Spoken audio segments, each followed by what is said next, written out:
इस संसार में सबसे बड़ा पापी कौन है, पुरुष या स्त्री? मित्रों, दुनिया में सभी लोग हर रोज कोई ना कोई पाप करते ही हैं, लेकिन वह स्वयं कभी ये नहीं सोचते कि वो पापी हैं। ऐसे में सवाल उठता है कि आखिर इस संसार में सबसे बड़ा पापी कौन है। तो आज हम आपको बताएंगे कि विस्तार से कि सबसे बड़ा पापी कौन है। तो चलिए दोस्तों बताते हैं। नमस्कार दोस्तों, स्पीक विद आयास में आप सबका स्वागत है। इस बात का उत्तर हम आपको एक कथा के माध्यम से देंगे। तोता मैना की कहानी। एक बार की बात है, किसी देश में एक राजा रहते थे। वो और उनकी रानी दोनों ही भोलेनाथ के बहुत बड़े भक्त थे। उन्होंने अपने महल में एक तोता मैने का जोड़ा पाल रखा था और उन्हें एक ही पिंजरे में रखा था। अब ये तो आप सभी को पता है कि मियाँ बीवी में एक न एक दिन लड़ाई जरूर होती है। तो काफी समय बीत चुका था। एक दिन मैना तोते से कहती है कि मैं मान लिया कि यहाँ पुरुष बड़े पापी होते हैं, ये तो बहुत धोखेबाज होते हैं, मौका मिलने पर या कुछ भी कर सकते हैं। मैना की बात सुनकर तोता बोला, तू तो रहने ही दे। पुरुष उतने पाप नहीं कर सकता जितने स्त्रियां करती हैं। जितनी धोखेबाज स्त्रियां होती है ना, उतने धोखेबाज तो कोई होता ही नहीं है। इनसे बड़ा पापी इस पूरी दुनिया में कोई हो ही नहीं सकता, या किसी की भी हत्या कर सकती है। जिसके बाद तोता और मैना में लड़ाई होने लगी कि दुनिया में सबसे बड़ा पापी कौन है। सब दृश्य देखने के बाद राजा ने पूछा, तुम दोनों क्यों लड़ रहे हो? किस बात पर तुम दोनों का विवाद कर रहे हो? मैना ने उत्तर देते हुए कहा, यह मान नहीं रहा कि दुनिया में सबसे बड़ा पापी पुरुष होता है। फिर तोते ने कहा, कैसे मान जाऊं, क्योंकि सबसे बड़ी पापी स्त्रियां होती है। राजा ने दोनों से कहा, तुम किस कारण से ऐसा कह रहे हो? तब मैंने उदाहरण देते हुए कहा, एक गांव में एक सेठ जी थे, बड़े ही धनवान, और उनका जो बेटा था वो बहुत ज़्यादा बिगड़ैल किस्म का इंसान था। सेठ जी का लड़का इतना जुआ खेलता था कि सेठ ये बात सोचते सोचते एक दिन स्वर्गवास सिधार गए।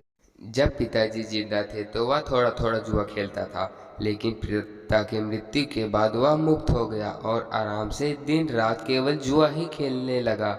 जिसका परिणाम ये हुआ, जुआ में सब कुछ हार गया। फिर वह लौटकर अपने गांव नहीं आया और किसी दूसरे गांव में चला गया, जहां वो एक सेठ के घर जा पहुंचा और उसने कहा कि थोड़ा सा जल मिलेगा।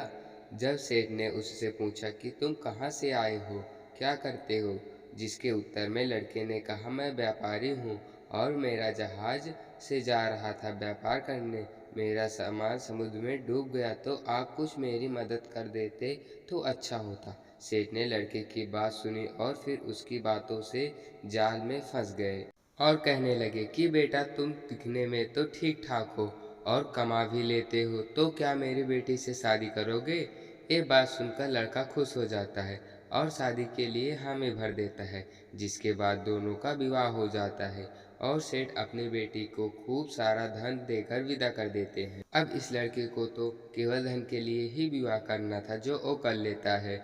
विवाह के बाद वो लोग जा रहे होते हैं तो रास्ते में एक जंगल पड़ता है।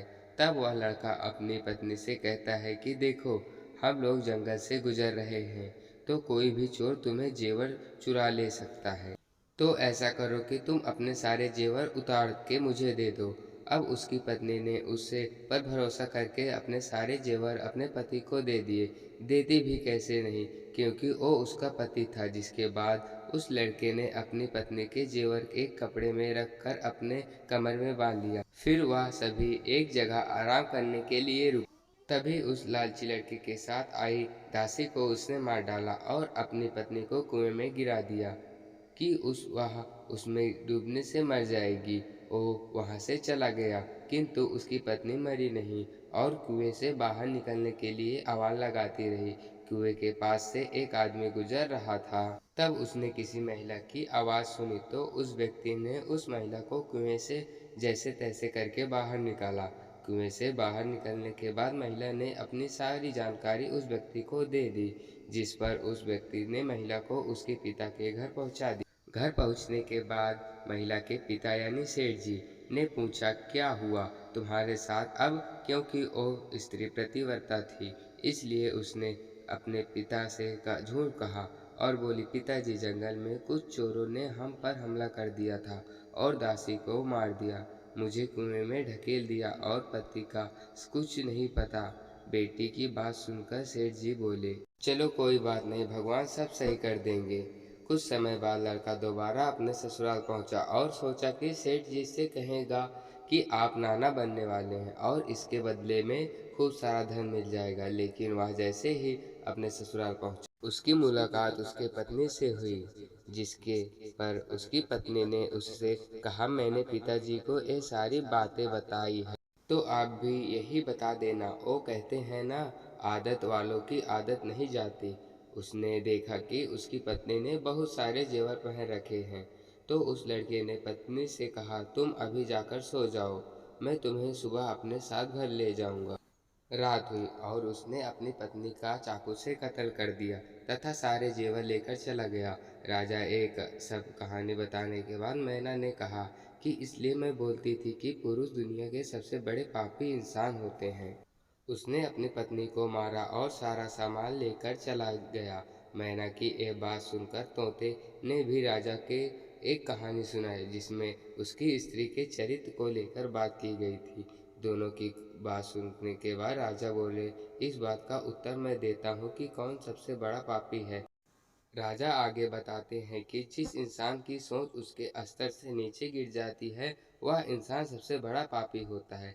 फिर वो भला पुरुष हो या स्त्री, क्योंकि इंसान पाप करने से पहले यह नहीं सोचता कि वह स्त्री है या पुरुष और उसके पाप करना चाहिए या नहीं। अंतिम शब्द। तो मित्रों, आपको जानना है कि दुनिया का सबसे बड़ा पापी कौन है। अगर आपको आसपास भी कोई इन्हीं में से एक है तो कमेंट करके ज़रूर बताइए। आज के लिए बस इतना ही। हम उम्मीद करते हैं कि हमारी इस कहानी के ज़रिए आपको सवालों के जवाब मिल गए होंगे। तो मित्रों, अगर ये कहानी आपको पसंद आई हो तो अपने दोस्तों के साथ शेयर ज़रूर कीजिएगा। धन्यवाद।